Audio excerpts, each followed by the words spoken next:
Earlier this week, I found myself having a really great conversation with somebody about what are the have-tos in the Christian life. I made some comment, you have to do blah, blah, blah. And they said, well, do we have to? Really? Do we have to? So we had a really interesting conversation. And there seems to be maybe facets to this. And maybe one of the primary ones is, okay, yeah, there's things that we're called to do. There's commandments. There's expectations on us. But you don't really have to do them. You really have freedom. The Lord has given you free will, and he respects your free will. And he will completely allow you to reject everything about him. You are totally allowed to do that. So in that sense, you don't have to do anything that the Lord asks you to do. But whenever we see commandments in the scriptures or a call from the Lord, there's maybe I have to attest to it, but it has to do with our relationship with him. If you want relationship with him, you're going to have to do such and such. Think about when the Israelites were first given the Ten Commandments. God had just delivered these people from slavery, from certain death, and then he gives them the Ten Commandments. And the context is basically, if you want to continue to know the Lord's protection, the Lord's providence in your life, you will maintain a relationship with him by living these commandments. That's kind of the context there. And almost every time there's a commandment or something the Lord tells us to do in the scriptures, it's because of the relationship. If you want a relationship with the Lord, then you're going to need to do this thing. Even when we look at the cross, right? The cross is this free gift. Jesus did this for you, whether or not you accept it. Jesus did this for you, whether or not you care. And as a response, he's asking us to choose a life of discipleship.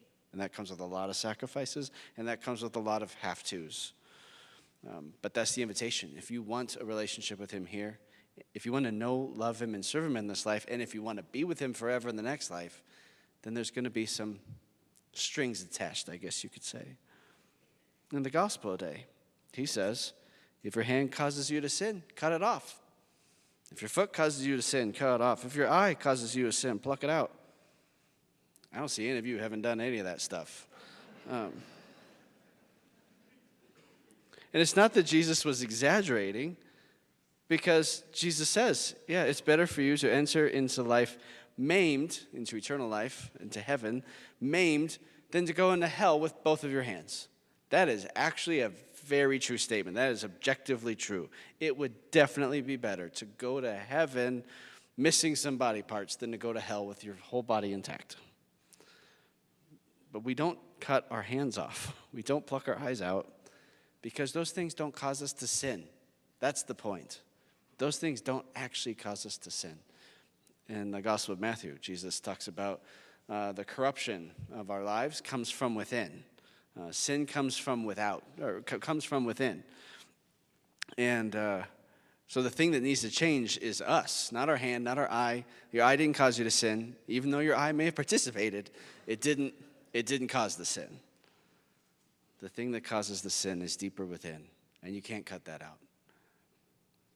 In this gospel, the Lord is urging us to take sin seriously. He longs for us to choose a life of holiness because he wants to spend eternity with us. Well, believe it or not, he wants to spend eternity with you. He likes you and he loves you.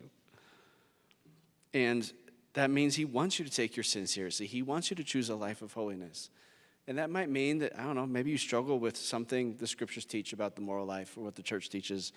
Okay, maybe it's an intellectual journey that you've got to be on then, right? Crack open the scriptures, study a little bit, try to help yourself understand why is it that we as Catholics believe that thing. Maybe we need to make better habits in our life. Maybe we need to give ourselves an out in the moment of temptation. That one temptation that maybe comes around and again in your life, you maybe need a new out because if you keep falling into it, then you don't have a great routine for getting out of it, right? So there's ways in which we can strive to overcome the sins that we struggle with. The Lord wants us to strive in that way in the spiritual life. He wants us to grow in that virtue to overcome temptation and sin. Maybe today, I guess my request is please don't cut off any body parts.